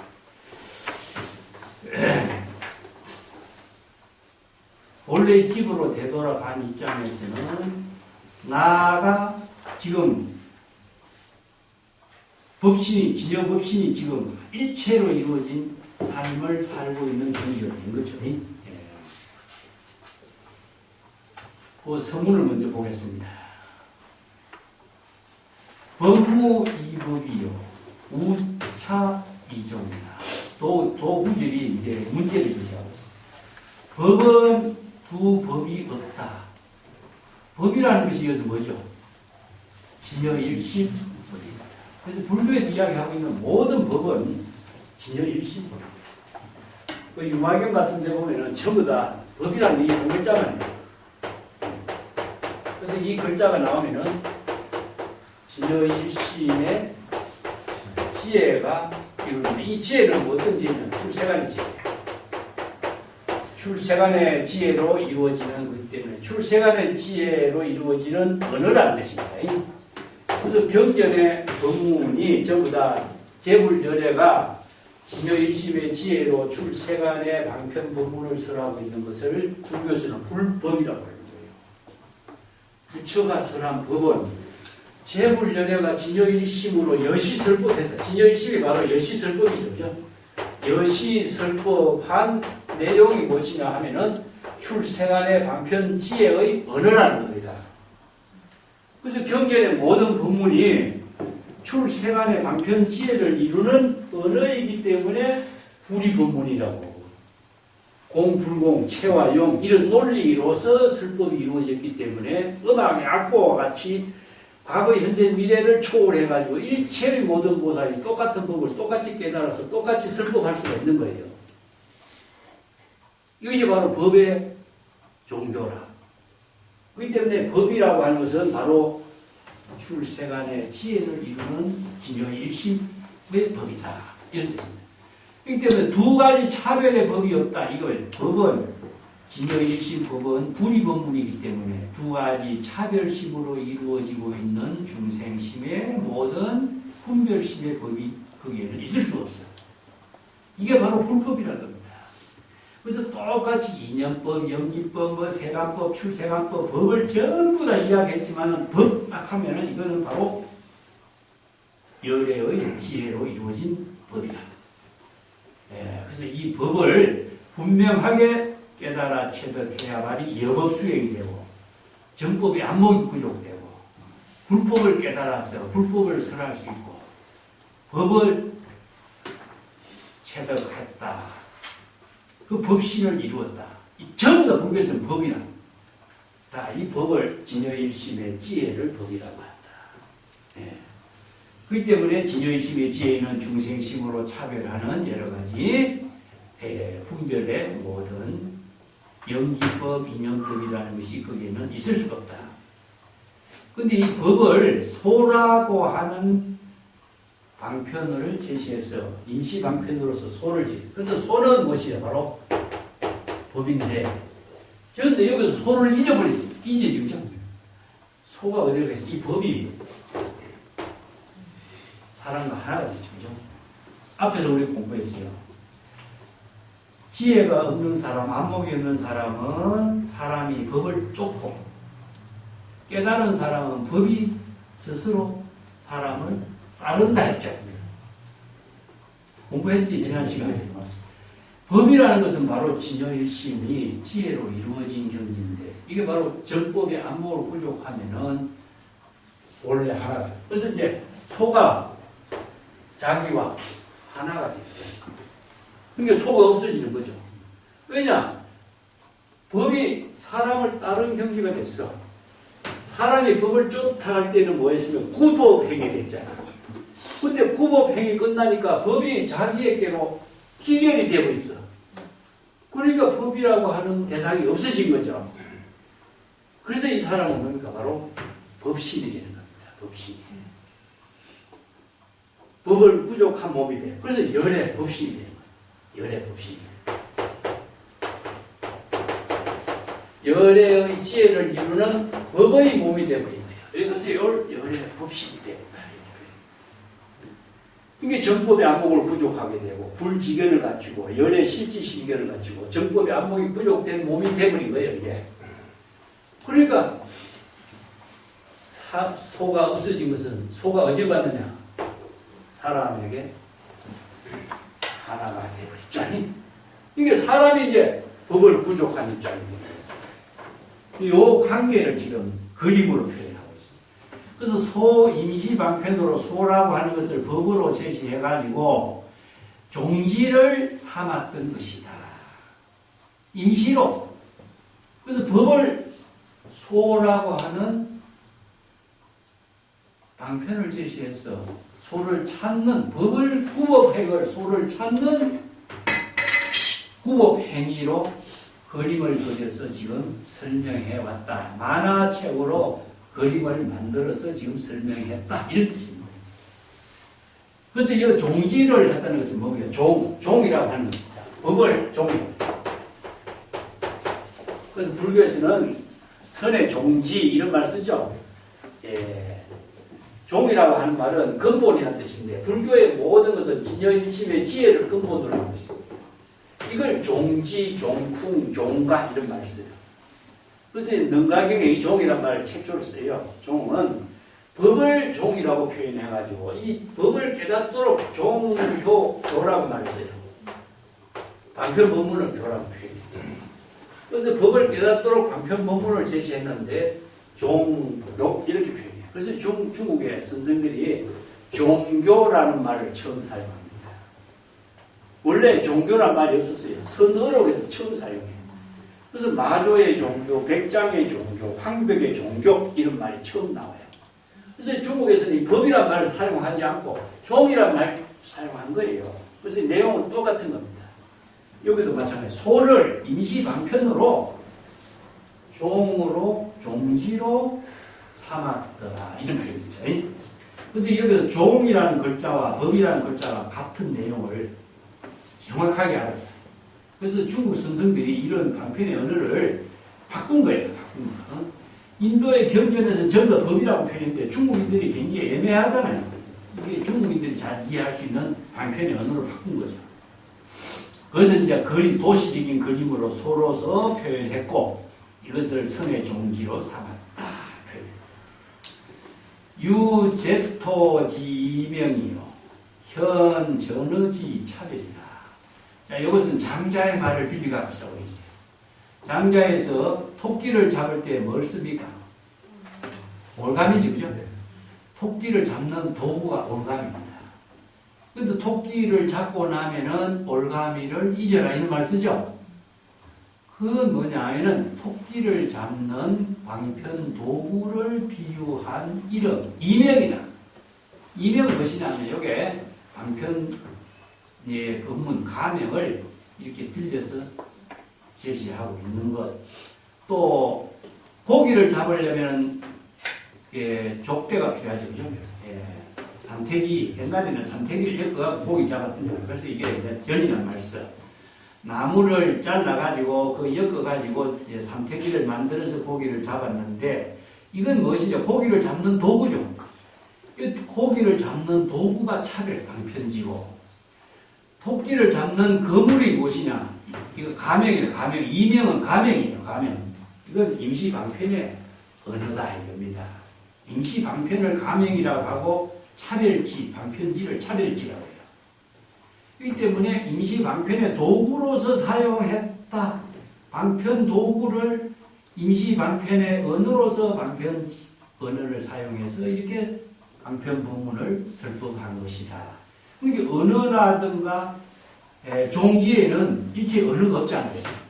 그렇지만은 법을 깨닫도록 뭐가 필요하죠? 자, 여기 이제 성천한 만약에 법은 본래 본무 명자. 법은 본래 어느 문자가 없어. 그렇지만은 재불은 어떻습니까? 불이 명자 써요. 이게 방편 본문입니다. 법이라고 하는 것은 언어, 문자, 명칭이 모든 언어가 초월된 경지라. 그래서 이게 기실론덤이 이연진역하면은 언어가 없어. 언성, 쌍명자상이 없는 경지라. 그렇지만은 이 법을 깨닫도록 제불교례가 임시 방편으로서 명자. 이게 오늘 명자는 것이냐? 방편 본문입니다. 이 방편의 언어를 사용해서 이런 뜻입니다. 법은 본래 방편의 언어가 없지만은 제불교례는 방편의 언어로서 설법했다 이런 뜻이죠. 방편의 언어를 사용하지 않으면 이 법을 어떻게 깨닫겠어요? 그래서 이제 방편 법문이 법을 깨닫는 도구다 이런 뜻이에요. 그런데 우리가 마음을 깨닫는 도구는 뭐죠? 언어다 이겁니다. 그 언어가 어떤 언어냐? 출세간의 방편법문의 언어다 이겁니다. 이걸 이제 장자에서는 토끼를 잡을 적에는 올가미기를 방편도구로 사용했던 것이고, 물고기를 잡으려면 삼택이라고 하는 방편도구를 사용해서 물고기를 잡은 것처럼, 법을 깨달으려면 출세간의 방편법문의 언어를 통해서 법을 깨닫지 않으면 안 된다. 자, 여기에 연결된 말이 뭐죠? 바로 마음은 언어다. 마음은 언어로서 이루어졌다. 그래서 불신도 출세간의 방편법문의 언어요. 마음이 곧 부처도 출세간의 방편법문의 언어로 해서 부처가 되는 것이지, 마음은 어떻게 부처가 되겠어요? 출세간의 방편법문을 통해서 재불열의 지혜를 이룰 때, 진여의심의 지혜가 됐을 때 부처가 되는 것이죠. 그래서 재불열애가 설법하는 것을 바로 부처, 설법하지 않으면 부처라고 안 해요. 설법을 했기 때문에 부처가 출세했다고, 불출세가 된 거예요. 부처가 출세했다는 것은 출세간의 방편법문으로서 설법했다는 이야기입니다. 그래서 재불열애가 설법한 것이 이체 중생을 구제하는 방편법문이 된 것이 불법이다, 이런 뜻이죠. 이건 뭐냐? 그리고 언어를 통해서 언어를 초월할 수 있는 것이 뭐냐? 덕이만입니다. 물고기를 잡았으면은 뭡니까? 삼태기를 버리고, 토끼를 잡았으면은 올가미를 버리게 되죠. 이게 바로 언어를 방편도구를 통해서 지혜를 깨달아 실행할 때 언어까지도 잊어야 된다는 거죠. 이게 바로 몰종적 자치나 흔적도 없는 경지에서 지혜를 공덕행으로 이룬다, 이렇게 표현해요. 이 구절이 정말 중요해요. 마구존인의 의미가 이겁니다. 이 지금까지 소라고 하는 방편도구를 통해서 본래 면목을 깨닫는 이런 법문을 제시했는데, 자, 이게 방편도구가 궁극적으로 자신의 지혜로 쓸 수 있는 능력을 부족했을 적에는 방편도구가 자치가 대상경계로 남아가 안 돼. 이것이 남아있는 한 이 대상경계의 입장에서 영원히 벗어날 수가 없게 되겠죠. 그래서 방편도구를 쓸 수 있는 능력을 갖추게 되면은 방편도구는 자치나 모든 흔적을 없애요. 자, 이것을 다르게 또 표현합니다. 여금 출강이요 사월 이운이라. 일도 한광의 이연급에로다. 마치 금이 광산에서 나오고, 금의 광산에서 금이 나온다, 이죠. 근데 광석 속에 금이 있는 거죠. 근데 금은 광석 속에 묻혀있어도 금은 불변이야. 항상 본래 그대로 금의 본질과 특성을 잃어버리지 않네. 이게 바로 금을 뭐에다 비유냐? 열애장에 비유합니다. 우리가 중생의 번뇌망념 속에 있어도 우리가 진여자성 불성은 항상 불변이다. 여여부동이고 불변이다.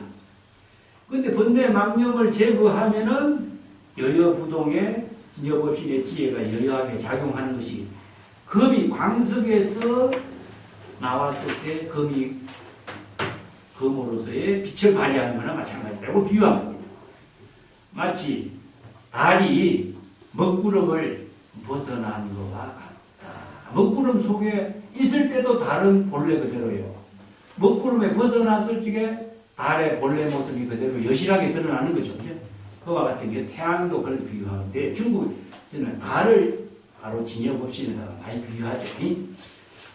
그래서 이제 황금을 열애장에 비유하고, 달을 바로 진여법신의 지혜로 작용하는 세계를 비유해서 이렇게 표현하고 있습니다. 일도 한광의 이연급이에요. 일도라는 것은 진여일심이 지혜로 작용하는 경지를 일도라고 해요. 이 도가, 일이라고 하는 것은 불이고, 도는 진여일심이 지혜로 작용하는 것을 도라고. 이 도라고 하는 말 자체가, 중국인들은 이 도의 정의를 애매하게 이해해서 조금 혼란이 일어나고 또 착각을 할 수 있는 그런 언어가 되어 있지만은, 중국의 성성들은 논리를 딱 해요. 바로 도는 진여일심의 지혜다. 법과 똑같아요. 중국인들은 법이라는 글자를 바로 도로 표현해요. 이게 법이라는 경전에 보면은 법이 많이 쓰지만 언어에 보면 도를 많이 쓰죠. 평상심이도, 무심이도, 뭐 전부 다 도로 표현하죠. 그래서 이제 아까도 벽암록 같은 데는 도는 본래 언어가 없지만은 바로 언어를 통해서 도를 표현한다. 이런 말이 이제 벽암록에서는 도로 표현해버려요. 그래서 진여일심의 지혜로 이루어지는 경지를 도라고 하는데, 진여일심의 지혜는 아까도 얘기했던 출세간이죠. 출세간의 지혜는 출세간의 언어입니다. 출세간의 언어. 단표 본문이다. 그렇기 때문에 마음하고 언어는 둘입니다. 마음이 홀로 마음 작용을 할 수가 없어요. 마음은 언어를 사용하면서 마음 작용이 이루어지는 겁니다. 근데 언어가 세간의 언어를 사용하면은 차별 분별의 생사 윤회하는 언어가 되면은 업이 되고, 출세간의 언어를 사용하면은 일심의 지혜가 돼서 재불연회의 경지를 이루는 공덕이 돼요. 그래서 이제 마음의 작용을 세간법과 출세간법으로 나누어서 선하고 있기 때문에 불교의 방편 법문이 이렇게 이루어진 겁니다. 근데 방편의 언어 법문을 사용해서 언어를 지혜로 공덕으로 실행하면 자치는 한 적이 없어져야 돼요. 그걸 언어를 대상으로 남아있으면 언어에 또 속박되기 때문에. 그래서 언어를 뭐라 그러죠? 전부 다 실체가 없다. 하나와 같다. 공이다. 그래서 일체 유의법, 유몽학포영에도 할 때 언어를 유의법이야. 유의법이라는 게 따로 있는 것이 아니라 중생심으로 대상 경계를 분별하는 언어이기 때문에 유의법이 되거든요. 그래서 유의법의 공이라고 하는 말은 언어는 실체가 없잖아요. 화나와 같고 허공의 꽃과 같고 여몽한포영이다. 그렇기 때문에 언어가 실체가 없기 때문에 언어를 공이다. 언어를 비우라는 거예요. 그래서 불교의 반야의 지혜를 이루는 가장 핵심의 언어가 공인데, 반야의 지혜를 이루려면 일체의 언어를 비우라는 거예요. 언어에 대한 이름과 명칭과 언어로 이해하는 모든 마음의 작용을 비워야 돼요. 자, 출생안의 언어도 비워야 돼요. 출생안의 언어를 어떻게 비워야 돼요? 지혜로 작용하면 언어가 비워지는 거죠. 지혜가 작용해서 공덕으로 해양이 될 때 언어는 비워지게 되는데, 언어를 가지고 있으면 언어의 속박에서 벗어나는 겁니다. 이 때문에 출생안의 지혜도 언어를 사용해서 언어를 비우는 것을 바로 뗏목을 건너가면 뗏목을 버리는 것과 같이 이렇게 비유하는 겁니다. 일도 한강의 이음이다. 일도 한강이라는 것은 진여일심이 지혜로 작용하는 경지를 일도 한강이다. 근데 한이라고 하는 말을 써. 한은 무엇이냐면 차갑다. 이게 중국의 사람들이 표현하는 방법인데 시에도 많이 사용해요. 군더더기가 접근할 수 없는 경지를 한이라고 해요. 아주 냉철하고 차갑고 썰이처럼 엄하고, 이게 중생심의 사양 분별이 접근할 수 없는 경지를 한이라고 표현해요. 그렇기 때문에 한과 무엇이요? 지혜 광명이에요. 차가운 지혜 광명. 이런 표현이죠. 일도 진여일심이 지혜로 작용하는 경지는 차갑게 맑고 깨끗한 지혜 광명이 이루어지고 있는 세계다. 이런 말입니다. 그 한광이란 말이 표현이 참 어렵네요. 그 경지는 이어망이 출현하기 이전. 이연금이라는 것은 이어망인데, 이어망은 법화경에서 최초의 부처의 이름을 이어망이라고 해요. 그래서 부처가 출현했다 해도 부처는 바로 방편의 언어로서, 부처라는 이름도 방편의 이름이잖아요. 언어로 제시했던 이름과 명칭이 나타나기 전이니까 언어가 출현하기 이전은 무엇이죠? 진여보침입니다. 진여보침의 경지다. 이어망이 나타나기 이전, 이건 부모미생 이전, 천지 미분전 이런 표현입니다. 이것은 언어가 나타나기 이전, 부처라고 하는 명상이 나타나기 이전, 부모라고 하는 언어로 명칭으로 이해하는 대상 경계가 일어나기 이전 본래 면목을 얘기합니다. 그래서 그래서 일도 한강의 경지는 진여일심이 지혜로 이루어진 세계는 일체의 언어, 문자, 명칭이 다 초월된 경지다. 이렇게 표현할 수 있어요. 이런 표현들이 굉장히 어렵죠. 이게 바로 선성들의 법문이에요. 이게 선어를 읽으려면 이런 선성들의 방편 법문을 알아야 돼요. 그래서 이 경전에서 설하고 있는 방편 법문하고 선성들의 방편 법문은 이게 구조 체계가 좀 달라. 근데 법의 논리는 같아요. 언어는 다르게 사용하지만은 논리 체계, 법의 체계는 똑같아요. 예. 이 점이 이제 그 선어로 읽는 데 하나의 좀 특징이 있다. 이렇게 보면 돼요. 일도 한강, 일심이 지혜로 작용하는 그 광명의 세계.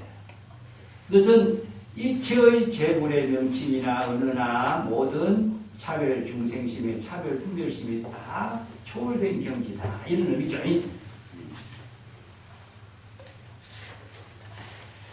자, 뒷장에 과감선사의 대송을 봅시다.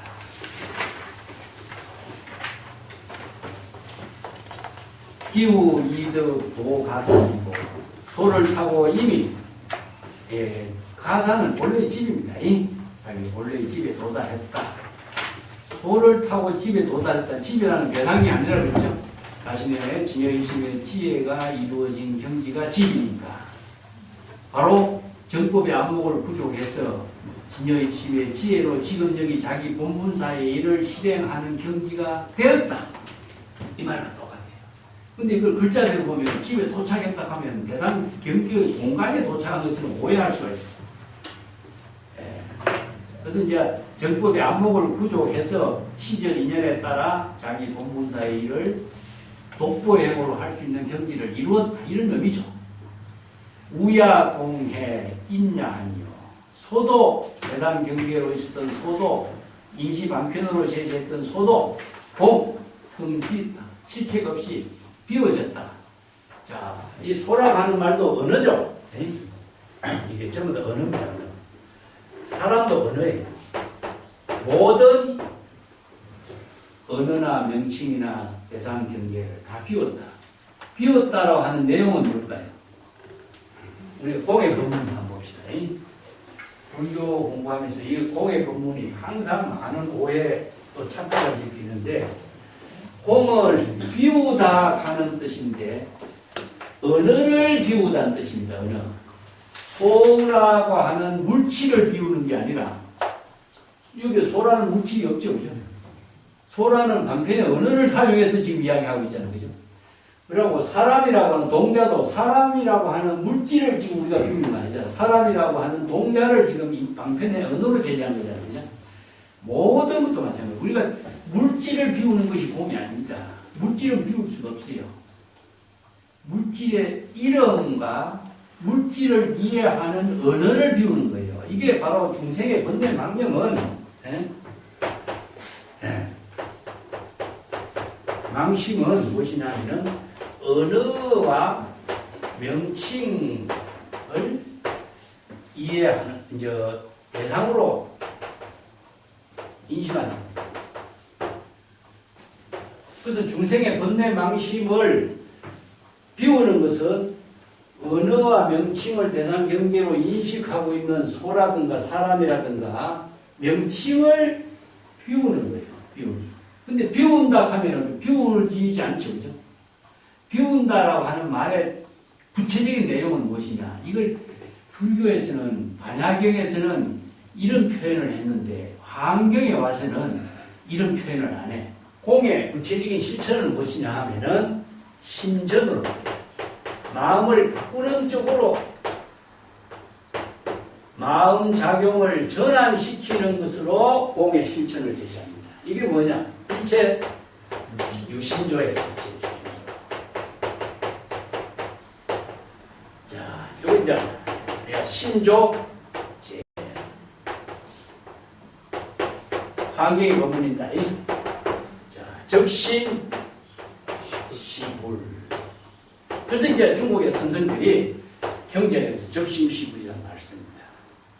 이 마음이 부처가 되고 마음이 재불열애를 창조하고 일체법을 오직 마음으로 창조하게 된다. 이런 뜻이거든요. 근데 중생심의 마음을, 이건 뭡니까? 중생심의 마음이죠. 그죠? 망심은. 중생심의 망심은 내용이 뭐죠? 대상 경계를 생각하고 망상을 일으키는 언어, 사량 분별하는 언어, 대상 경계를 보고 좋아하고 명칭에 분별하는 언어. 전부 다 우리는 언어로서 우리의 삶을 마음작용을 만들어가고 있거든요. 그렇기 때문에 마음작용의 내용이 무엇이냐 하면은 이게 바로 중생은 대상 경계를 분별하는 언어다. 이게. 분별하고 착각하고 집착하는 언어가 되는 것을 중생심의 언어라고 하는데 이걸 비우려고 하면 비워지지 않습니다. 비운다 하지만 비우는 구체적인 방법을 알지 못하면 비울 수가 없죠. 근데 비우려고 해봐. 점점 더 많이 마음을 닦으려고 하면 점점 더 닦을 수가 없고 마음을 비우려고 하면 더욱더 비울 수가 없어. 그럼 어떻게 되겠어? 그래서 이제 환경에서 이걸 중생심의 마음을 출세간의 언어로 이게 바로 출세간의 언어를 사용하는 마음으로 바꾸는 겁니다. 진여일식으로 바꾸는 겁니다. 그렇기 때문에 중생심의 마음을 출세간의 방편지혜의 언어로 일체법을 출세간의 방편지혜의 언어의 마음으로 바꿀 때에 일체법이 재불열의 지혜가 이루어지는 거죠. 그런데 바꿀 때 중생의 모든 마음작용은 비워지게 돼요. 비우기 위해서 비워지는 것이 아니라 마음을 전향시킬 때 비워지는 겁니다. 그래서 구체적으로 공의 실천 법문을 화엄경에서 이 법문을 유심의 실천으로 제시한 거죠. 그래서 이 법문을 모르면요, 우리가 국법 수행의 본질을 몰라요. 그래서 마음이 어떻게 붙습니까? 마음. 출세간의 방편 법문으로 마음을 쓸 때 부처가 되는 거예요. 출세간의 마음을 방편 법문으로서 본문사를 삶을 살 때 자신이 재불열애가 되는 거죠. 그래서 마음이 미열애가 될 수 있는 것은 출세간의 방편 법문을 통해서 이루어지는, 아까도 이야기했지만은 음악을 연주를 하는 것에 의해서 지연관계가 이루어지는 거예요. 우리 출세간의 방편 법문에 의해서 재불열애가 되는 거예요. 그래서 중생의 번뇌 망심을 비우는 것, 마음을 닦는 것, 마음을 닦는 것이 아니라 마음을 중생심의 마음을 비우고 진여의심의 지혜를 이루는 것이 마음 닦는 것이 되는 거예요. 그래서 마음 닦는 내용을 모르고 마음을 어떻게 닦겠어요? 그래서 언어를 통해서 우리의 마음 작용이 지혜의 언어가 되고 지혜의 마음이 되는 것이지, 언어를 사용할 줄 모르는데 어떻게 재불열애의 마음으로 재불열애의 지혜 자비의 공백행을 이루게. 이 말이 똑같습니다. 이런 본문들을 지금 다 이게 종합해 보시게 하고 있어요. 그래서 소를 대상 경계로 비우는 것은 소를 언어로 비우는 겁니다. 중생심의 번뇌 망심으로 이해했던, 대상 경계로 이해했던 소를 비우고, 사람 역시 한가다. 사람도 일체의 모든 한은 무심의 경지죠. 이것도 뭐냐? 소와 사람 다 비우는 겁니다. 한도 공이라고 하는 한도인이라고 하는 것도 공의 경지에 사는 도인이라는 뜻입니다. 일체의 언어 문자를 텅 비우고 진여일심의 지혜로 사는 도인을 한도인이라고 합니다. 홍일상간 유장몽이요. 해가 대나무 막대 세 개가 서 있는 것처럼 해가 솟아오르는 것을 홍일상간이, 아침 해가 쭉 이렇게 솟아온 상태를, 옛날 사람들은 대나무 막대가 이렇게 막대 하나, 둘, 셋, 이게 세 막대까지 해가 뜬 상태를 이렇게 표현했어. 그래서 이제 이거 홍일상간이요. 왜 아침 해가 쑥 솟아난 경지 이루어질 때까지 잠의 꿈속에서 꿈을 꾸는 것과 같이 살고 있고, 이게 뭐냐? 시간, 공간이 초월한 거야. 일체의 모든 것은 여몽한포용이라 꿈과 같죠, 그죠? 하나와 같이 실체가 없는 경지에서 모든 대상 경계를 다 비운 상태를 표현해요. 편성 공동 초당하며 채찍과 편은 채찍이고 성은 밧줄이 꽃비 속꽃비를 공동 내던지줬다. 어디가 초당 초당이 뭐냐? 바로 여기 초당이 나오죠, 그죠? 네, 초당 앞에 소와 도랑이 꽃비 방편 도구가 내던지졌다. 이런 방편 도구는 이제 다 필요 없게 된 경지다. 왜냐? 방편의 언어를 사용해서 지혜로운 삶을 살 때의 방편의 언어가 다 비워진 거죠. 이는 견언이라고 해. 덕이망은. 자, 이런 표현들이 이제 여기에 표현된 거죠. 다른 표현한다면은, 꽃비가 다 이게 방치된 것을 어느 문자를 통해서 깨달음을 이루지만은, 이는 언어를 통해서 방편의 언어를 통해서 깨달음을 이루지만은 견은 언어를 깨달음을 이루는 언어하고 이뤘지만 지혜가 작용하면 언어를 비우는 거죠. 그래서 언어 그 자체를 전부 다 비우는 것을 노장자에서는 덕이망언이라고 해요. 뜻을 얻었으면은 언어를 잊어버린다. 이런 뜻이죠. 그죠? 자, 요게 바로 언어를 다 떨쳐버린다 하는 것은 언어를 초월했다. 이런 말인데 이것은 몰종적이다. 모든 언어의 자치까지도 남기지 마라. 그래서 몰종적의 경지를 동산 양계선사는 조도. 새가 허공을 날렸다는 것처럼 공의 경지, 언어까지도 초월해라. 언어를 통해서 지혜를 이룬과 동시에 언어까지 초월해야 진정한 지혜와 자비가 해양이 되는 거다. 그래서 이제 인차제진이라고 내가 지난번 설명했죠. 그죠? 방편의 지혜를 사용했을 적에 방편의 지혜를 자치는 한적 없이 다 떨쳐버려야 공덕행으로 해양이 되는 것이다. 그런 표현입니다. 초당 앞에 다 던져졌으니까 방편의 도구도까지도 다 잊어진 상태. 그런 의미죠. 초당은 그 초암과 똑같은 의미죠. 이제 뭐 톱을 그렇게 표현하는데 아주 조촐한 생활 공간 그런 의미지만 사실은 초당은 공간적인 세계를 말하는 것이 아니라 일심의 지혜가 작용하는 세계, 자도량, 초당, 뭐 보리수, 보리자 이런 의미와 같아요. 이 경전에서는 이 공간을 설정해버린다는 건 대상 경계가 되기 때문에 자도량이라는 말을 쓰고 우리가 법성계에서는 뭐죠? 중도상이라는 말을 쓰죠. 그죠? 중도상 아니면은 사자자 이런 말도 쓰죠. 재물이 활약하는 재물이 지금 자기 본분사의 일을 실행하는 세계가 보리수, 중도상, 사자자, 법상 이런 말 쓰죠. 이게 바로 지금 여기 자기 본분사의 일을 실행하는 것이 바로 초당이겠죠. 그래서 공간적인 세계가 아닌 거죠. 이걸 우리가 자도량이라면서 도량에 앉아있다 이렇게 표현하면 안 돼요. 지금 여기 자기 본분사의 지혜로운 삶을 실행하고 있는 것 이런 의미죠. 이건 ING 열애의 행을 지금 실행하고 있는 상태를 표현하고 ING 상태입니다. 중도상 같은 경우 중도상이라고 하는 말이 어떤 평상이라든가 이렇게 생각하면 안 돼요. 이게 표현을 그랬지만은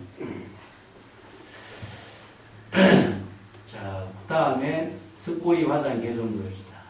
난내 무요 진출산이라. 그 우리 소 난간의 안에서는 소도 없고, 그래서 이제 난간에 소를 가두지만 소가 거기에 거주하려고 하지 않나 그랬죠, 그죠? 난간은 소가 사는 공간이지만 그 안에 실제로 소가 있는 것은 아니다. 진출산, 소가 온 산을 다 산에서 데려온 소가 난간에 없다 그런 표현이죠. 진이라는 것은 이제 소를 쫓아서 소를 데리고 온 것은 산에 쫓아다니면서 소를 데리고 와서 난간에 거들려고 하지만은 소가 난간에 있는 것은 아니다 이런 의미죠. 연사, 우리, 역공한이요. 연사는 도롱입니다. 도롱이.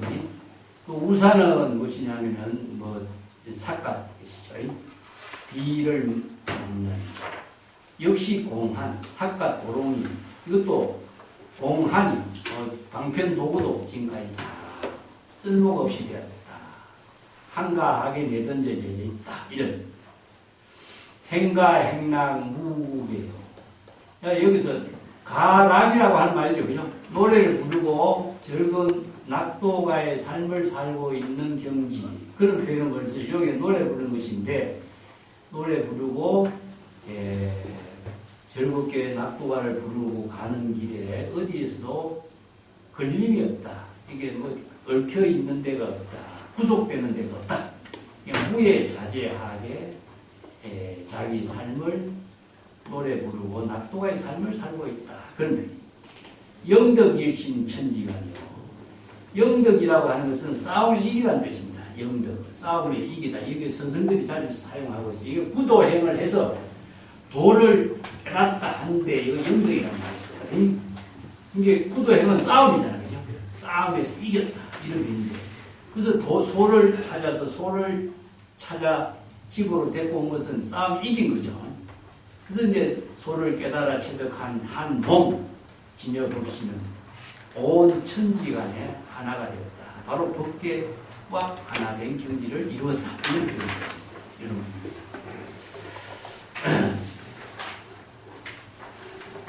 그 뒤에 괴라바상의 개송도 길에 하처 불가산이요.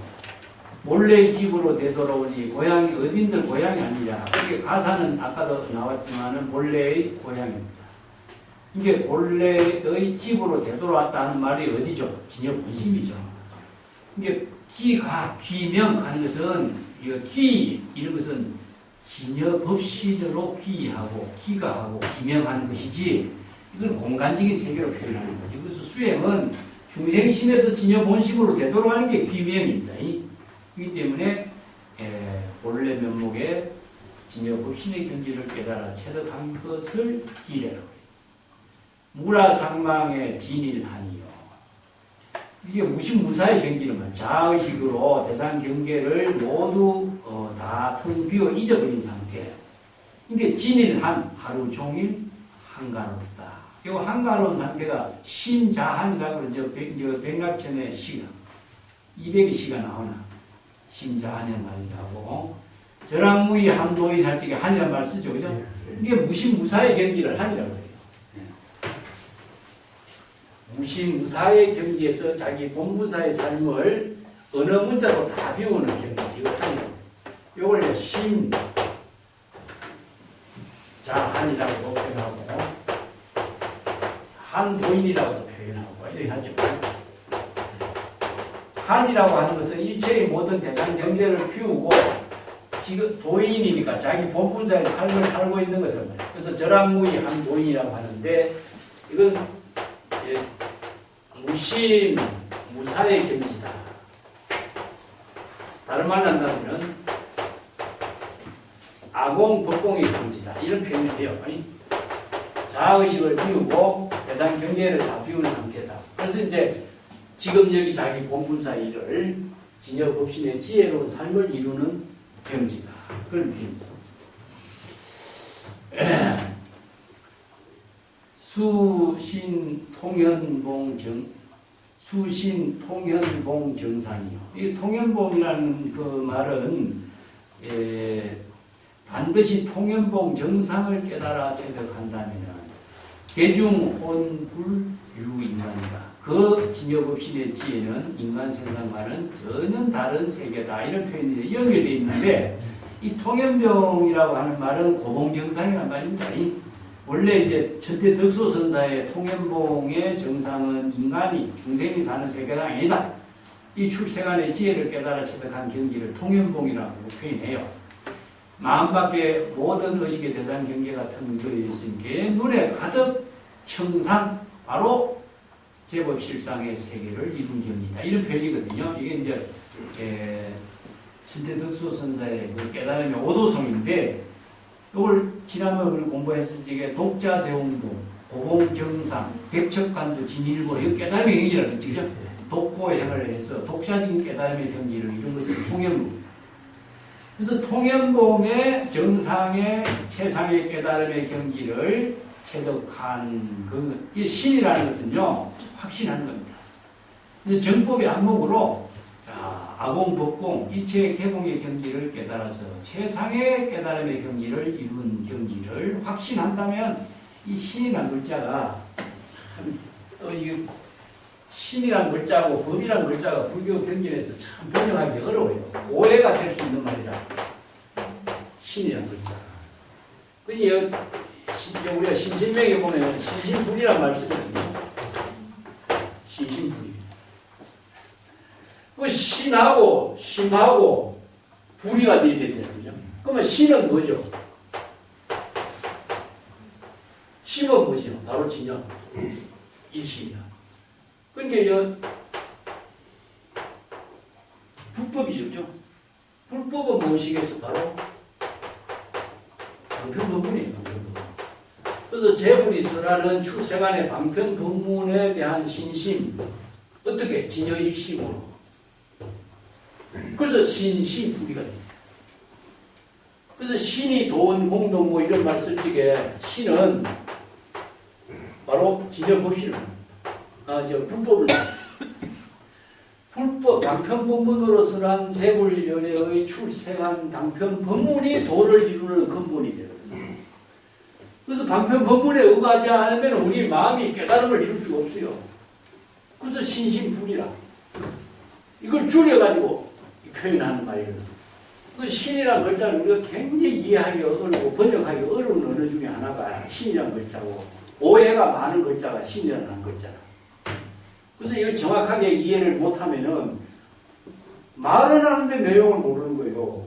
적심시불이란 말도 말은 하는데 내용을 모르는 거예요. 똑같은 구조.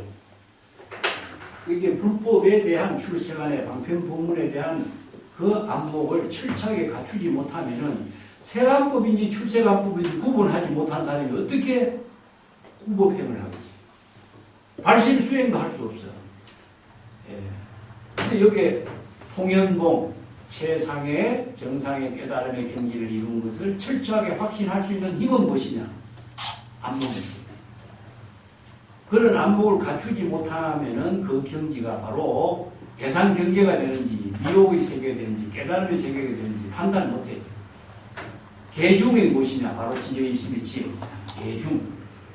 진여일심의 지혜를 바로 성자의 지혜, 삶을 계중이라고 해요. 일개 성자거든요. 일개 성자는 진여일심의 지혜로 이루어진 경지를 열애라고 표현합니다. 이 일개 성자예요. 다른 말로 한다면 진여일심의 지혜가 이루어진 세계는 인간이 차별 분별심으로 사는 중생의 세계와는 완전히 차원이 다르고 종류가 다른 삶을 살고 있는 경지다. 이건 별세계라고 하죠. 별세계. 그래서 천의 천이라고 하고 별세계라고 하고 불가사의 해탈경계 그런 경지를 이제 이룬 것을 바로 이제 7번째 그림에서 표현하고 있습니다. 오늘 개성 2개 했는데 벌써 시간이 이렇게 됐네. 네? 여기까지 합시다. 네, 여기까지 하고 다음 시간에는 시구동을 좀 마치도록 해볼게요. 자, 예.